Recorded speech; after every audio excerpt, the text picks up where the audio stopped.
We're going to start off today talking about the state of Arkansas pastures and hayfields. And our first speaker is going to be Mr. Mike Clam. Michael holds a Bachelor's of Science in agricultural business with a minor in economics from Colorado State University. Michael and his family reside on a small cattle farm in Grant County, Arkansas, where he actively engages in agricultural practices and community activities.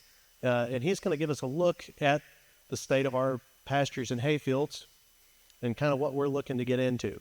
So I'm going to let Michael take the stage and take it away. Thank you. Thank you, Jonathan. As many of you know, in my, daytime job, I work for USDA, but we're currently shut down and furloughed, so I'm not allowed to be here as USDA. So I'm here as a Grant County producer, but I'm going to go over some pasture stuff that we have, data and everything. A little bit, just facts about our small farm that we have in Grant County. We operate about 50 acres. 40 of those acres are rented. We currently have 12 mama cows. Our main focus is selling quarter, half, and whole beef direct to consumers. We also have 24 chickens. That's the kids' business. They sell eggs. And just from a grazing perspective, we do have 2 horses that I have to figure out how to feed without ruining our pastures. During grazing season, we do move cows daily. Water is probably our biggest challenge, especially on our lease ground. And then we purchase hay and feed November to April. And obviously would love to decrease the amount of hay we feed. All right, so just looking at pasture acres over the last 25 years, here's a graph. The red, I know it's kind of small, but the red line is total acres in the state of Arkansas. Your green line is your pasture and hay combined. Obviously in Arkansas, you can have pasture land and hay land switch from year to year, depending on, how much rain we've had. At USDA, they consider it hay ground, crop land if there was at least one cutting. If no cutting was done, then it's pasture land. So that land can interchange from year to year. So in 1997, we had 14.8 million acres of agricultural land, with 5.85 million being pasture and hay, which was 39.5%. Fast forward to 2022, which is the most recent data, there was 13.72 million acres, with 5.05 million acres being pasture and hay, which equates to 36.8%. So we are losing pasture and hay ground at a quicker clip than we're losing all crops or all ag lands. Here's a fun map. It just looks at all pasture land as a percent of all land and farms for the state.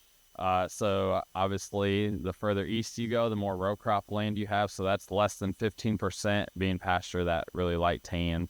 And then the little bit lighter green in like Drew and Cleveland County, that's 15 to 29%. And then the next green, being most of the state, is 30 to 49%. And then up north and further west, you can see we have counties that is 50 to 69% of all ag land is pasture land. So like I said, hay ground is not counted in there. So if you were to add hay land, obviously your percentages would go up even higher the further west you go. Number of farms. So this is looking at how many farms we have in the state.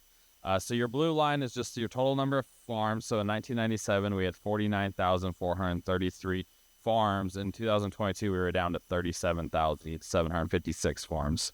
Your red line is the number of farms that had cattle on them. So in 1997, you had 32,775 farms, and we were down to 20,925 farms that had cattle in 2022. And then your green line is the number of farms with hay harvested. So in 1997, we had 22,201, and 2022, we had 16,710. Some interesting things. So in 2022, obviously, you can have farms that have both cattle and hay, and a lot do. So in 2022, you had 17,755 farms that a majority of their sales were from beef cattle, but 8,717 of those farms also grew and cut hay. So 49% of all your majority cattle farmers also grew and cut hay. In addition, there were 4,936 farms that had a majority of sales of hay from hay, and 1,374, or about a quarter of those farms, also had cattle and calves on their farms. So they had enough hay that they had more hay sales than they had cattle sales, but they still had cattle on their farm while cutting hay. Looking at hay on-farm stocks, this is something we do every year. We do a 1st of May, so kind of the end of haying season before you start cutting your new hay, and then the 1st of December. So 1st of May in 2025, we had 330,000 tons of hay on hand. And obviously, if we are back open, or if USDA, not we, if USDA is back open, you'll get a 1st of December stocks early January. If not, we'll not have that data. This is looking at crop progress and condition, and as I mentioned, it does not go past the end of September. But the top line shows you by year the percentage of good to excellent your pasture land is. So in 2025 is the no, that's not it. I thought it was the red beans. The red line is 2025. So at the end of September, we're about average of what pasture condition was. And then the next chart with the dark green light and then lightest green going to brown shows you the condition from excellent all the way to very poor. So you can see about early August is when, for this year, your excellent really began to shrink and your very poor pasture land, the percentage really grew. Another thing that, the USDA does is the cattle area in drought.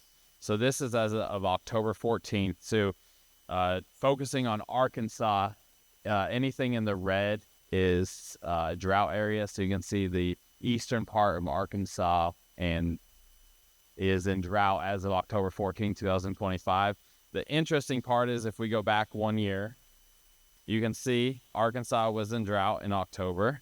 And if you go back another year in October, Arkansas was in drought in 2023 also. So I think a pattern is in the fall, you'll see at least part of Arkansas having major drought, which I know the next presentation covers what to do while we're in drought. And then this is just how to contact me on the farm side, my email and Facebook page and everything. Happy to answer any questions you might have. Do we have any questions for our speaker?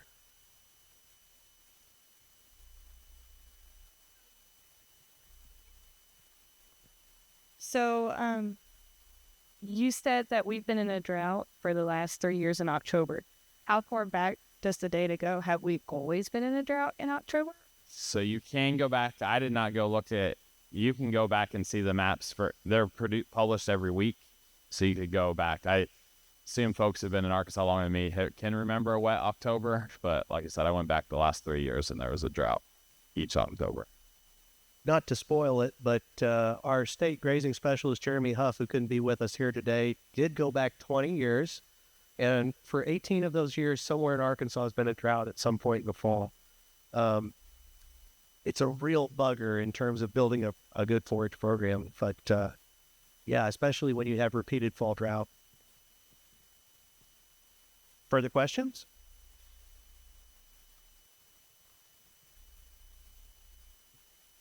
All right. Thank you.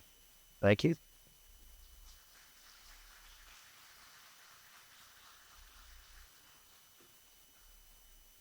I'm Dr. Jonathan Kubesh. I'm our state forage extension specialist. In terms of a background, I've got 3 degrees, Ohio State, University of Tennessee, Virginia Tech, and I really like grass.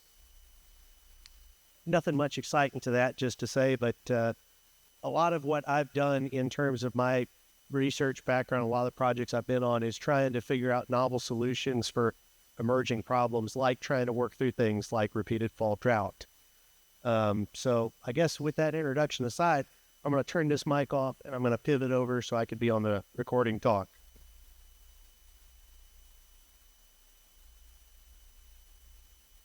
Wonderful, smooth, dulcet tones. To really jump into it today, the purpose of my talk and why we really wanted to start off by saying, here's the state of Arkansas pastures and hayfields, is just to kind of explain we're not getting any more pasture land. We're not getting an increase in hay acreage. And so we need to be more efficient with what we grow. And we have to be aware that we're coming up against less than optimal growing conditions at some point in the growing season regularly. And while some portions of the country deal a lot more with flooding, our big name and claim to fame is going to be figuring out some way to deal with drought. If you're not going to listen to me for the next 15 or so minutes, what I want to tell you is that you should expect some sort of drought, and typically we need to figure out a plan to deal with something regarding fall drought. Ta-da! In terms of what we're looking at, and speaking back to kind of that historical weather record, this map comes from NOAA. And what we're generally seeing is that we're getting drier summers with more intense rain events, and some of our general weather patterns that we used to build a lot of our recommendations on had shifted. So my predecessor, Dr. Jennings, had found out a solution to deal with a specific fall forage gap, and he had come up with his solutions during 5 years where we had repeated precipitation that was more than sufficient to grow these crops, fill this hole. We worked out a recipe to fit those conditions. Ta-da! The pattern shifted. We need to figure out a new way to fill the hole. But just in general, we've got to deal with the fact that just because we have precipitation doesn't mean it's necessarily going to be effective or we're going to be able to capitalize on it. To really emphasize this, I kind of wanted to maybe get you to think about water the same way you might think about nitrogen, phosphorus, potassium in your system. It's the overlooked nutrient. It doesn't matter how much mineral fertility that I have out there for the plant to use. If I don't have water, which is the solution that we do all those biochemical reactions in, I can't do much with it. And to really drive it home about thinking more about drought, I kind of wanted to show this work that had come out of Kansas State and ignore the fact that it's from alfalfa. When you look at a drought water status, a typical year or irrigated year, you see that our normal year looks more like a drought year in terms of what we can grow as opposed to irrigation. So we're generally going to be limited by water, even in a good year. And once we frame our grazing system around the fact that water is going to be one of those limitations and figuring out the best way to make sure our plant has adequate moisture at the right times, that's really going to change how our grazing operation, our pasture production is going to work. The way that I think about this, and this comes from more of an ecological background, is that drought is this hiccup in our grazing system. So we're going along through life, through the calendar year. Our system has a certain level of growth, function, nutrition. We're meeting our objectives. We run into a drought. We lose our production. We have this slump in whatever we're trying to do on our grazing operation. At some point, the rain comes back. We have some recovery. We come back out of it. And so we get these ideas of resistance and resilience to drought. So when it comes to resistance, we run our system till the wheels fall off. So I'm growing, I am grazing.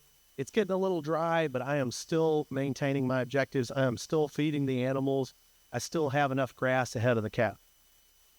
I get into this drought period, the system falls apart. We're just not making up enough forage production to feed the animals. We're in our typical drought situation.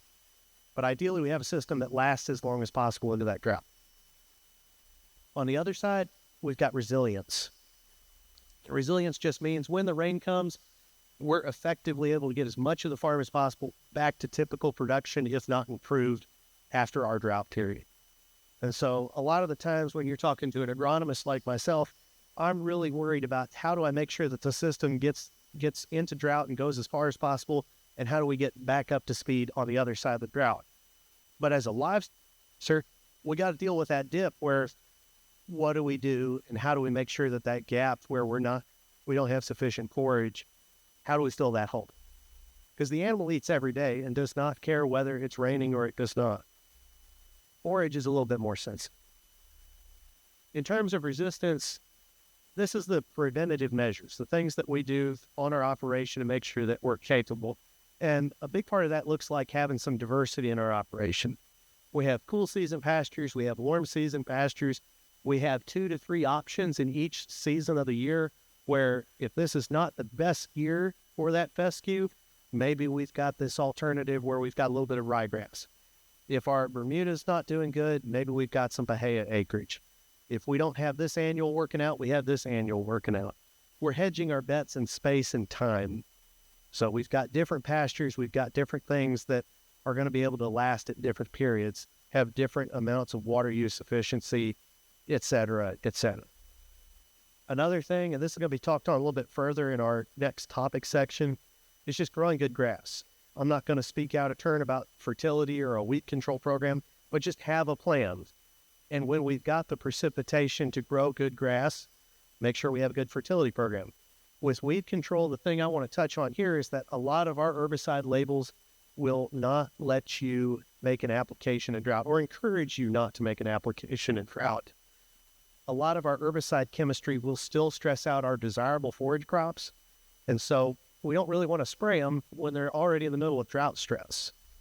So having good weed control and knocking out the undesirable stuff, so that way when we are in a drought, all of the moisture that's available is going to our desired plants. It's going to be a key to this. And then, having a good grazing management plan where we leave an adequate stubble. If we overgraze a plant, we reduce the amount of energy that the plant has. It's a whole lot less efficient with the resources that are available because it's in a lower energy state and it's going to have more trouble trying to recover after those overgrazing bites.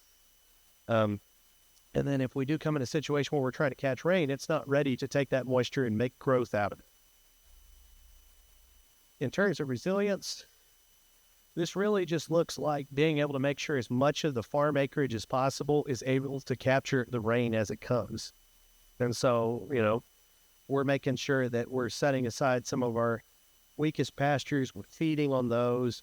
We're designating a sacrifice area where we can park the animals, feed hay, feed supplements. Then we're making sure as much of the ground as possible gets rest and is just capturing moisture as time goes on. Kind of counterintuitively, we want to save some of our best pastures for last. We look like we have grass out there, but that grass is not committed towards feeding the animal. It's towards growing more good grass. And we're just trying to make sure that we're not knocking out each field and reducing its function as we get more moisture coming out of the other side. And to kind of set up what I wanted to talk though is we need to have a plan for some of these forage gaps where we know that we're likely to have a drought. And thanks to Mr. Clam, we know that we do have to have a plan for the fall forage gap. And as I've been alluding to, some of our older solutions may not be as effective under the current weather patterns that we're dealing with. And so to kind of frame that, drought's going to exacerbate the fall forage gap. We've got this period where maybe you've got some really good fescue, but it's still pretty hot. We're not as efficient with our photosynthesis. Our warm seasons, it's getting cool enough. We go below those 60-degree nights, and we're just not getting the growth on our Bermuda or Bahia that we need. And so we've got this weird period where we're in Arkansas. We can grow cool season, we can grow warm season, and we can grow none of them to their absolute best because we're just not hot enough or not cold enough to do a great job at either. And so we've got this weird gap where we can grow something, but we can't grow it well. And so kind of our solutions are to try and stockpile some of our perennial forage base or to plant some annual forages and hope that we capture moisture at the right points in time to fill this hole. And so I like working through the fall forage gap as my drought planning example because this is the thing that at least one portion of the state is going to deal with every single fall. We might not have the same kind of drought of 12 or the drought of 16, but we are going to have a fall forage gap repeatedly. And that's where we see operations struggle in terms of how do I make sure I have sufficient hay? How do I build an effective supplementation program? This is where the wheels fall off of our systems. These repeated moderate stress events on our grazing system. So let's start with stockpiling. And, this is from our publication, FSA 3133, Grazing Stockpiled Forages to Extend the Grazing Season, I think is the title.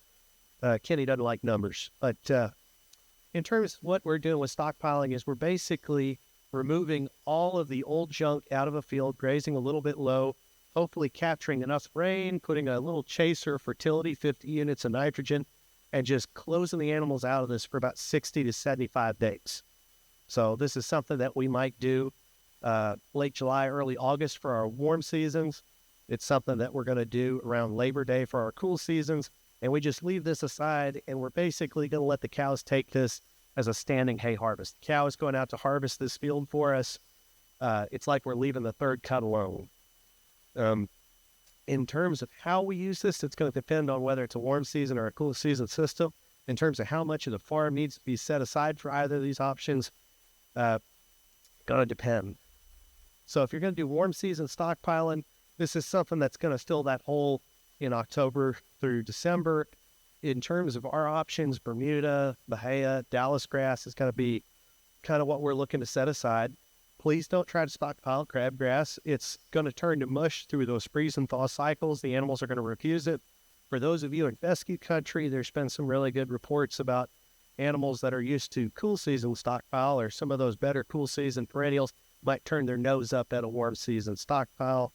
I lean back and forth. I make my steers clean up my warm season stockpile just fine.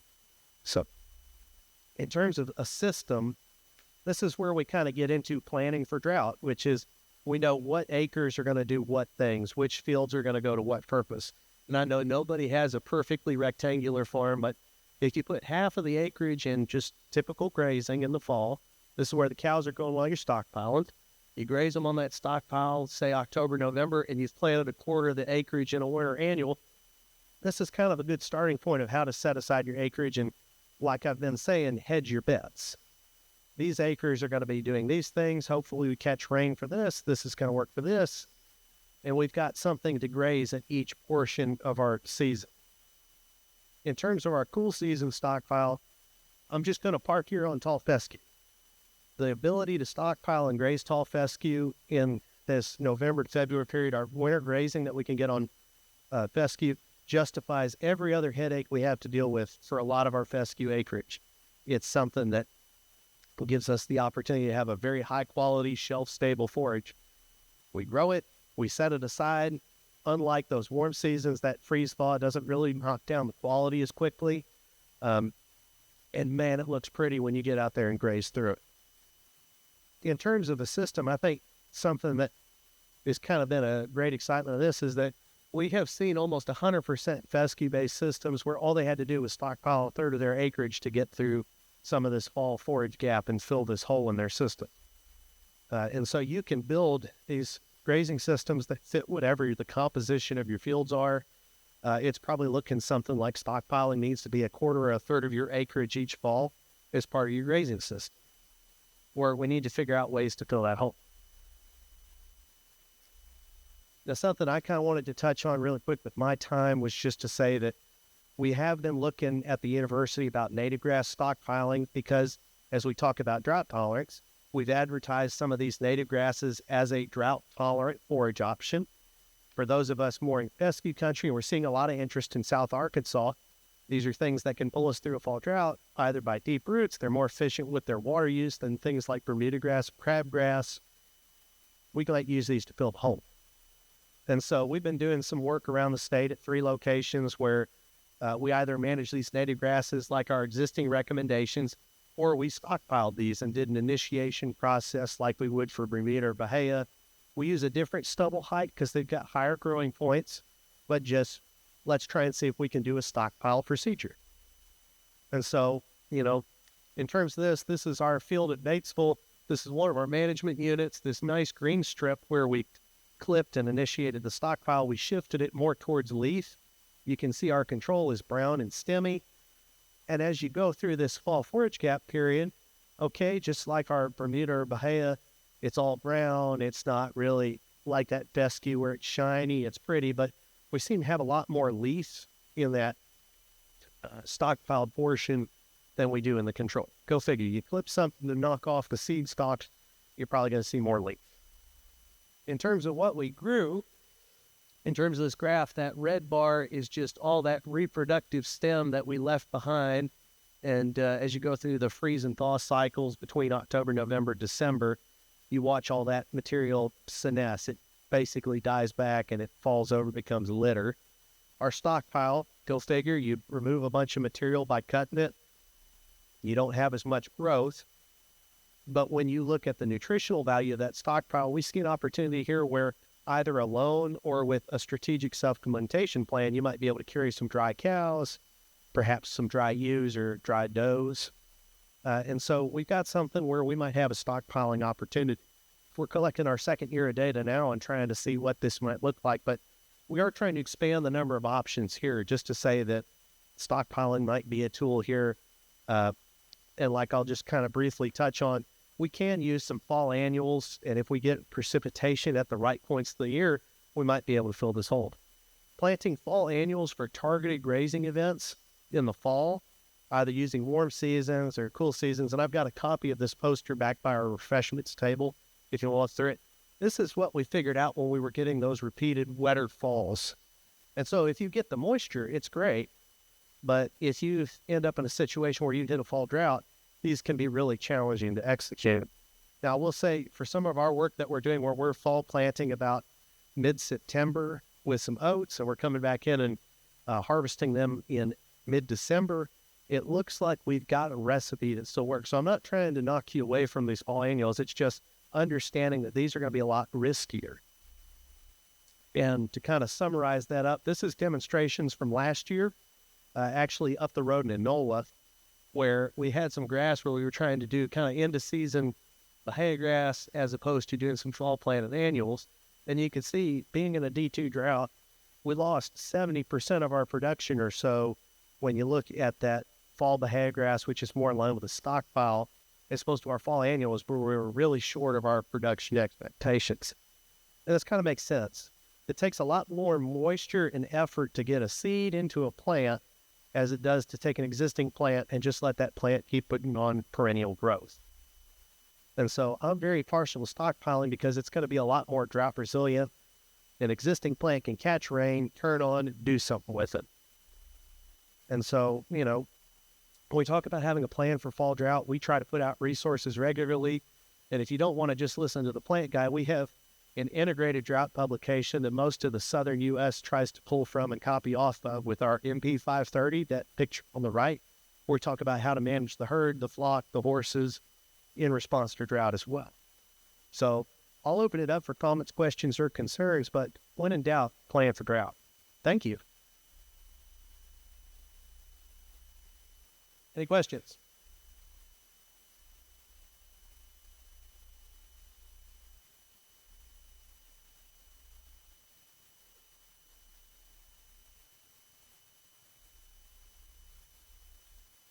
All righty. Well, in the interest of keeping things on schedule, I am going to introduce our next speaker, Dr. Daniel Rivera. Dr. Rivera is the station director at the Southwest Research and Extension Center in Hope. He has previous experience managing research stations at Mississippi State and holds degrees from New Mexico State University, West Texas A&M, and has served a variety of public and private jobs. So take it away, Daniel. Okay, thank you very much for that, Jonathan. Before we get started, a couple little notes. I am the director at the Southwest R&E Center, and for last week, I should say, we hired a new director for the Batesville position. Flint, you wouldn't mind standing up? Dr. Flint Harrelson will be the director at the Batesville station. He's a ruminant nutritionist, and he could be a tremendous resource up here for producers with any of their questions or issues that they run into as far as nutrition and management of cattle. So we're really glad to have Flint on board and appreciate you coming out to the conference today, Flint. Thank you.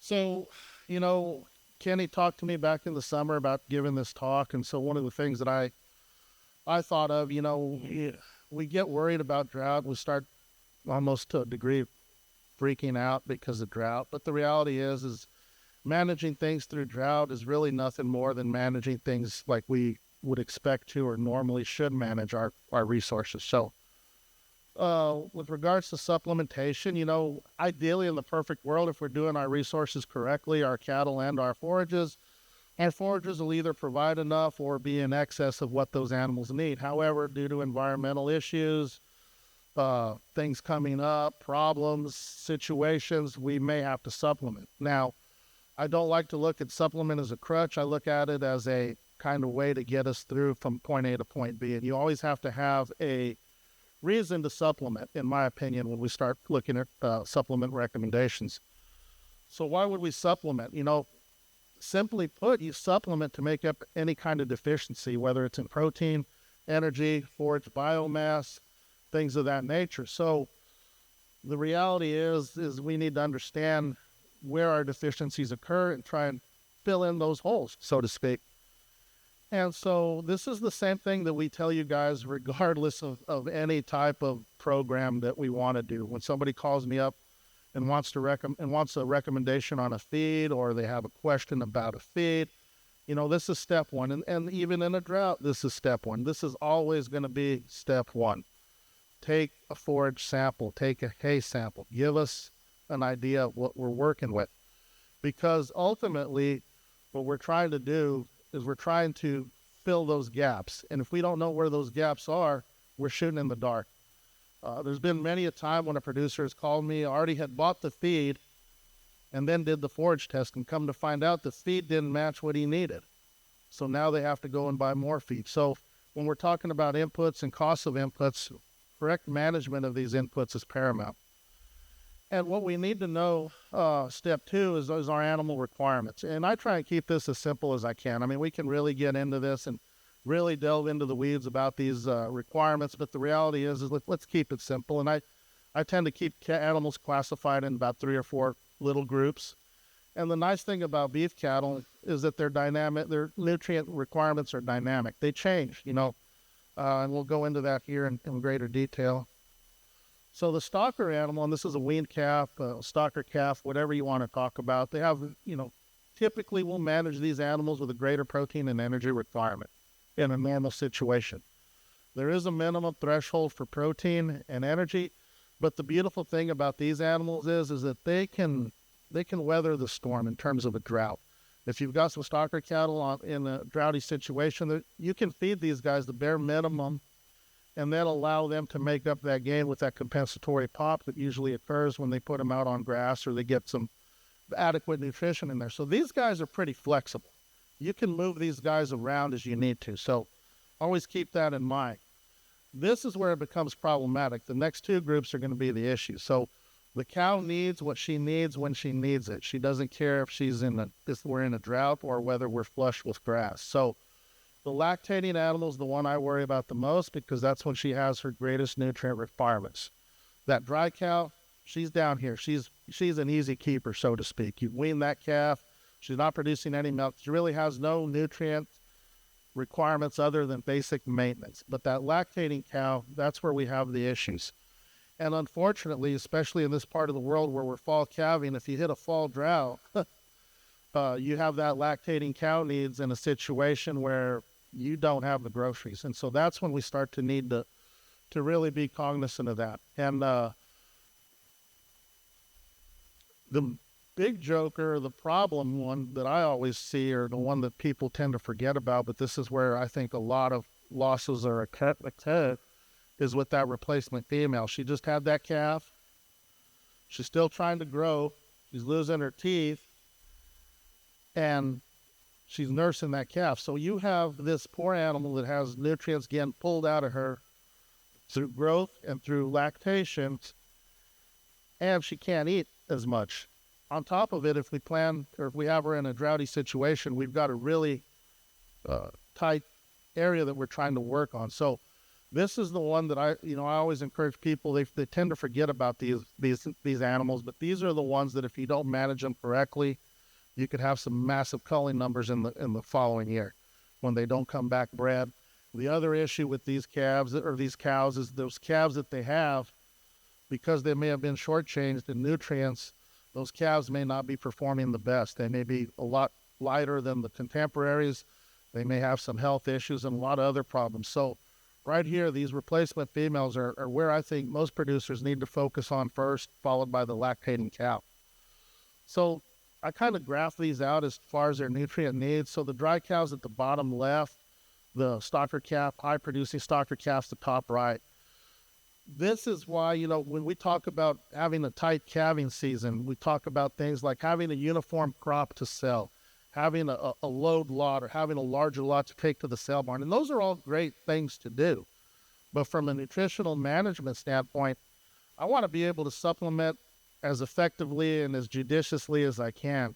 And when you have cattle scattered across all stages of production on your herd, that makes it a challenge. So in this case, if we're feeding for that replacement female that I encourage us to feed for, and we have all these other animals, we're going to have that stocker calf a little deficient. We're also going to have that dry cow and that lactating cow getting a little extra groceries. Now, it probably won't hurt too much on that lactating cow, but if you have that dry cow, she's eating a lot more food or a lot more feed and a lot more nutrients than what she needs. So when we're trying to plan and strategically target what we need, it's paramount that we try and have a tight calving window, just because that way we can focus our inputs at one time rather than across various windows.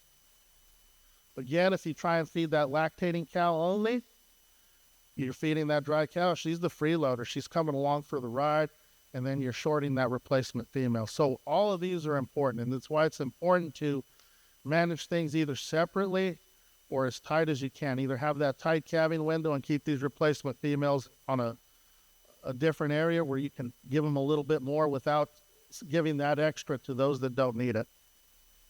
When we talk about supplemental feeds, we could probably fill up 4 or 5 slides with what's available. I tend to keep things broken, and again, you see the way I think. I try and put things in little categories and keep them as simple as possible. So that's probably been the key to my success, is just think in a very simple manner. But when we look at our byproducts, to me, these byproducts are probably the best option we've got for a supplemental feed. 2 reasons. They're byproducts, so that means they're going to be low in starch. And we're going to talk about starch in a few minutes.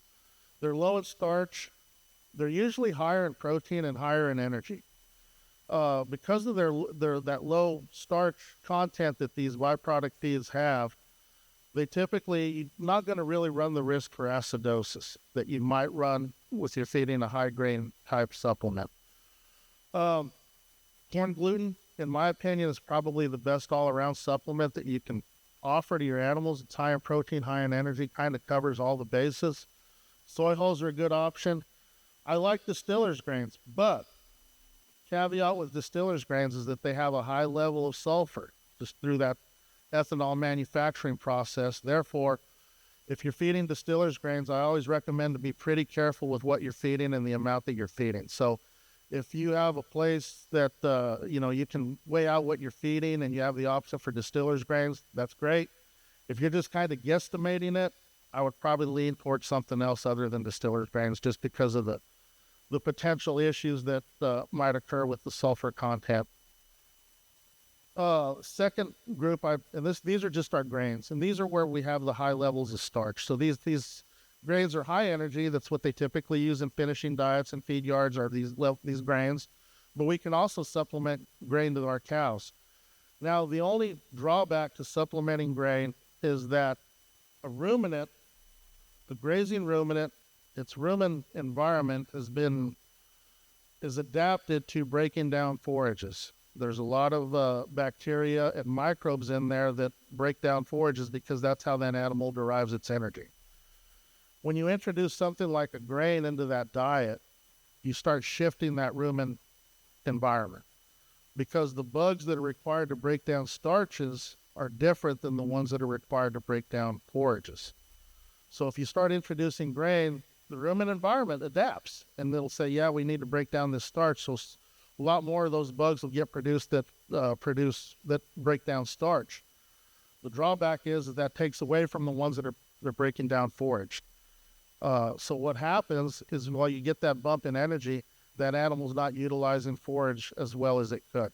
There's some classic work out of Oklahoma State, Matt Cravey, Gerald Horn did several years ago, probably close to 20 or more years, looking at supplementing cattle on wheat pasture, either soy hulls or corn. And what they found was the cattle that were supplemented soy hulls gained just as well as the ones on corn, because of that change in that forage digestibility. They were able to utilize the energy in the soy hulls and still fully utilize that forage. So in a situation where forage is limited, quality is limited, starch may not be your best option, because you're trying to maximize that little bit of forage that you do have. And then finally, just some commercial products out there, and I just randomly picked 3 or 4 that we see typically down at Hope. Tubs, a lot of people love tubs. They're easy, they're convenient, you can put them out, walk away. Problem with tubs is that I don't think you get the intake that you need to make up any of those nutrient deficiencies, especially in a drought situation or in a situation where you've got really low quality forage. Most of the work that we've seen at Hope, we see tub intake around 1 pound to 2 pounds per head per day. And if you're looking at those nutrient deficiencies that we see in low quality forages, that 2 pounds isn't going to come anywhere close to meeting that deficiency. So while tubs are great, I think they should only be used in situations where your forage is marginally deficient, not excessively deficient. Cubes, people like to feed cubes, so we put range cubes out. That's great. They're a good feed.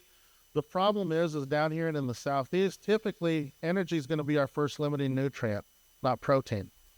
So unless those cubes have a high level of energy, you may not be feeding the best option there. Honestly, a 3-4 way grain mix, probably not a bad thing to do. It's convenient. It's handy. The only thing is that sometimes those nutrients may fluctuate depending on the level of grains and what grains they're using. Because normally those are put together in a feed mill where they're just putting together any excess grain that came off the screeners and the sweepers, and they're blending a mix there, throwing some molasses in there and sending it out the door. So depending on the grain mix, it could be a good feed or it couldn't be. So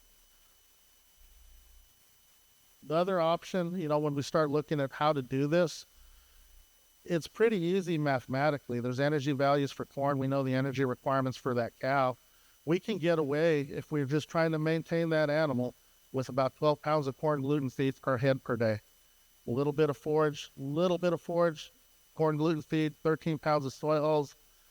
And I have corn in there, even though I just went all through my little rant about why we shouldn't feed corn. But corn does have a high energy level. And if corn is all you've got, you can get by just feeding a small amount of corn with that forage or hay. Just be aware of those other issues that are there. Hay management. Now, one thing we see a lot of is that people seem to think that because those cows are out grazing every day, they need to have access to hay every day, and they really don't, honestly. We've done some work at Hope on stocker cattle, just limit feeding them. And, we can get away with feeding 2% of their body weight and still achieve a 2.5 pound average daily gain on some certain diets. So to me, those calves aren't happy, and they let you know that they're not happy whenever you walk in the barn, but you can get away with it, especially in situations where we're just trying to get through this next phase until we get rain. We might have some unhappy cows, but they don't necessarily need hay in front of them every day. Be careful with how you manage it. Other things you can do, you can grind it up.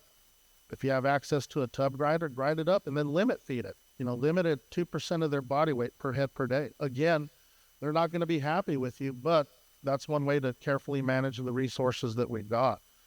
That 2% limit fed option, you can include that supplement in there and then get everything fed out at one time. I was looking for a picture, and Jonathan had the picture of a people. You saw it earlier on his presentation where they unroll the hay and you can put a hot wire over it, and it acts like a feed trough of sorts. It keeps the animals from stepping on it and trampling it up, and allows them to better consume it and better utilize it. So those are steps that we can take to try and manage what hay we've got, especially during times when supplies are short. So I'm going to wrap up with a couple things that, just to be aware of with regards to droughty situations. If you got animals that are grazing everything down to the dirt, I would always make sure that you got to maybe throw in an extra deworming regimen in there, because those animals are going to pick up a few more parasites than they normally would. So just be aware of that. You may need to deworm them more frequently, especially coming out of a drought, going on grass. If possible, avoid high starch feeds. We talked about that potential for acidosis with those starchy feeds, and also the fact that we limit that animal's ability to utilize forage in a good way. Urea, I didn't talk about it in the main part, but urea is one of those things that used correctly, it's a fabulous tool. It can help increase the digestibility of lower quality forages, but in a situation where forage amount is limited, I would discourage the use of any type of urea, because in those instances, without a sufficient forage or sufficient intake of forage, you may run into some urea toxicities. Typically, you'll see urea in certain tubs and in certain cake feeds, range cubes. So In those situations, just be cognizant of that. If you have a tub that has a high level of urea, make sure that they got enough forage around so that they don't just sit on that tub and lick, and then end up getting themselves sick. Finally, during this time, you're feeding these animals and you're trying to get through a really poor time in terms of quality of nutrients. Make sure they have a complete beef mineral at all times. One of the things that we see is that with some of these poor quality forages, especially during drought or lower quality A, we run into trace mineral deficiencies. There's already enough of those trace mineral deficiencies, selenium, for example, that occur in the state. By not feeding a mineral, you kind of make those problems a little worse during that time. And so, again, like those replacement females, this is something that you may not see the ramifications of right now, but 9 months from now, when you wean those calves and half of them end up with respiratory disease or those females can't get bred back, there may have been some trace mineral issues that you're trying to deal with. And ideally, if you can get a mineral with an ionophore in there, I would recommend that. It just helps with that utilization of that forage, especially in a situation where forage is limited. So with that, I'll be happy to answer any questions. All right. Thank you so much, Daniel. At this point, we'll open it up for questions. So, But to talk about the nutrition. What happens when you have a year like we have here, where that's a cattle? My cattle has changed diets 3 times from say June until now. They've went from lush green to dry, back to lush green, back to dry. How do you manage that nutrient level there with a supplement water? What's that doing to those cattle during that time of it's got pads on them, and you get in just to like now that they should try 3 back. What's that done to coming through that? What could be good practice to do? We're having all these changes month after month. Our last 4 months have been bought away so like pocket. Yet we just came out of way exceeding it over a fund rainfall. So our pastures are transitioning through that. How do we watch our cattle nutrients health on that? That's a good question. So the question was that, when we have a situation that's so dynamic, especially over the last several months, where you go from feast to famine to feast to famine, up and down that kind of roller coaster effect there, how do we manage that? The reality is I manage it the best. Well, there's a couple ways you can look at it. Going through there, planning for it, assuming that it's going to happen, is probably one good way to do it. Have it in the back of your mind, especially when you start getting into those issues where you're having calves on the ground and that those nutrient requirements hit the roof. First thing I would do is I'd just start looking at, number one, I'd keep a mineral out the whole time. A mineral will help. Number two, I'd probably start looking at body condition score. I would maybe take a forage sample and then try and get some feed to kind of patch you through that time. We really don't need to have these animals in excess nutrition, but we do need to have something there where they're making meeting their requirements. So the best thing I would say is just try and match what that animal's doing to what forage you've got, and any deficiencies in there, try and make it up with something. I'm right there with you. I mean, it's so comical. You look at the overall average, and we're right on average for rainfall. But then if you go month by month, you'll see that there are those excessive peaks and valleys.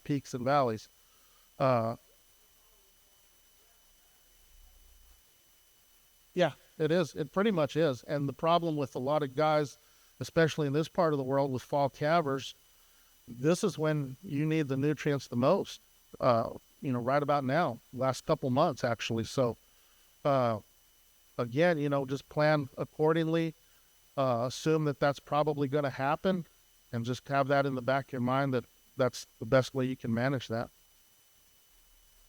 all right, we got a question from the Bob Powell. So with the droughts that we typically have been seeing in the fall, and you mentioned fall calvers having those highest nutritional needs, which are would it be a situation where maybe you should look more at spring calving? I know there's advantages to both, but certainly from a nutritional standpoint, the spring calvers are easier to manage. One of the things also, question was, sorry about that, the issues that we seem to run into in the fall with droughts and the consistency of these droughts, maybe perhaps we need to look at spring calving as a potential option. And I would tend to agree with that. I mean, I think, one of the things that we used to talk about with producers is try and match your cattle to your forage base.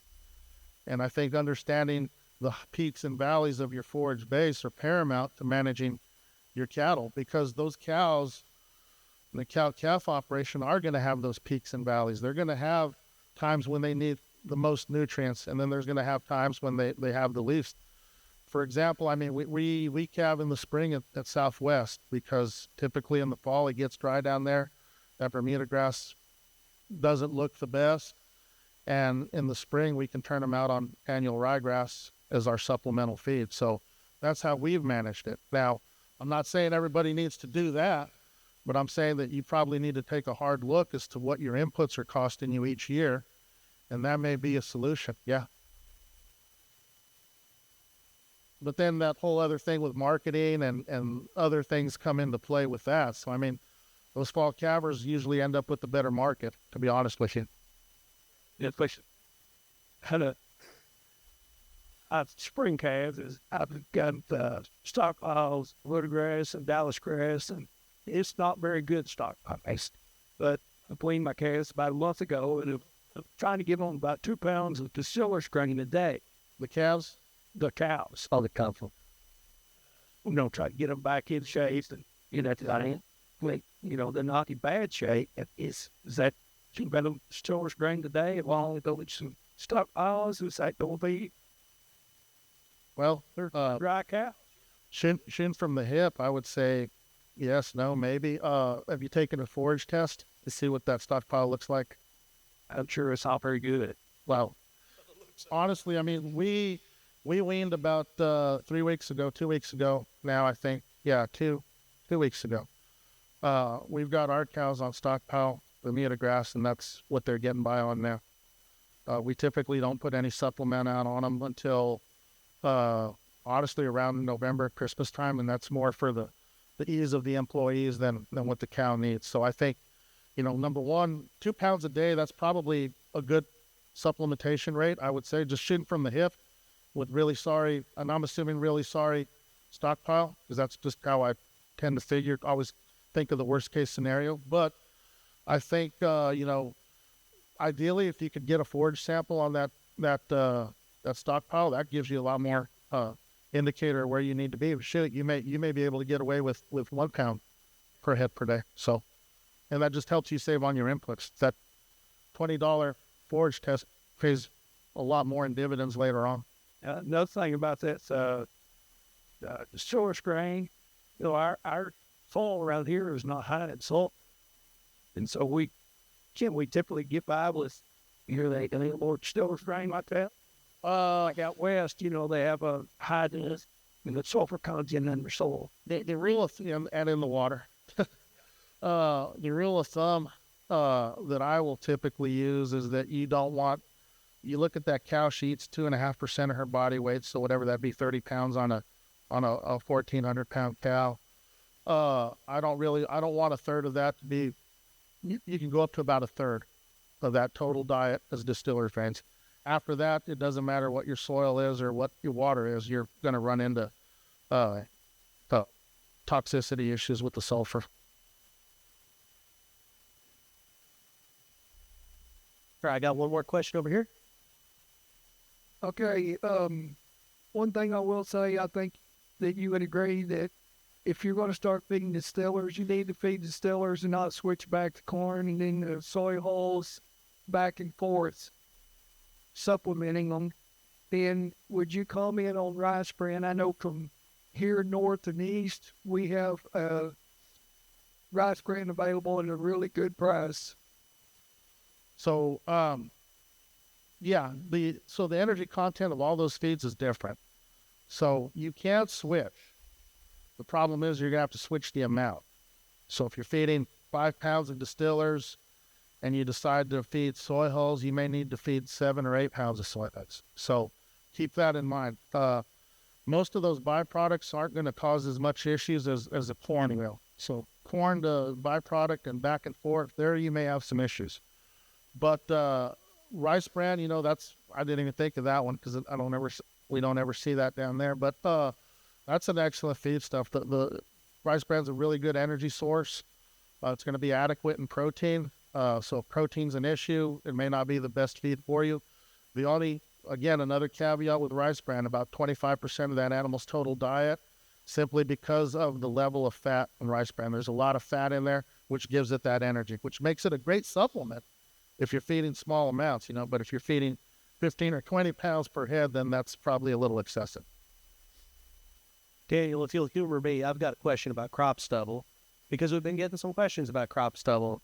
I'm actually working with LSU about rice straw. I grew up grazing corn stalks.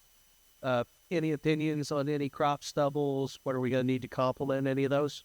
Usually on those crop stubbles, and I'm thinking of corn, that's probably the one I'm the most familiar with. There is going to be some leftover grain, so you really don't need to worry too much about supplementing a cow on corn stalks, in my opinion.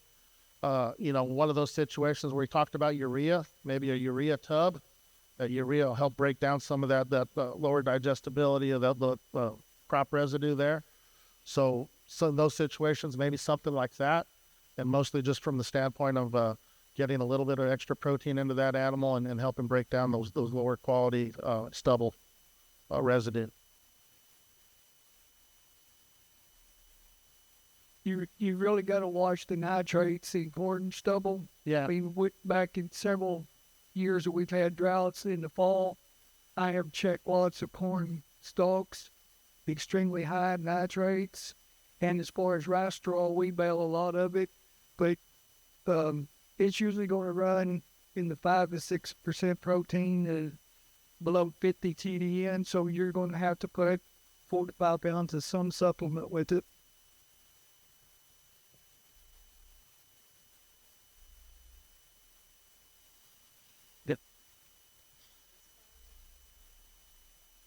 So I have a question about protein. I know we talked about cattle, so I'm so sorry for your curveball. You did. What protein feed or regardless amount percent should I be looking for if I'm having to supplement, like a percent? For goats? Yes.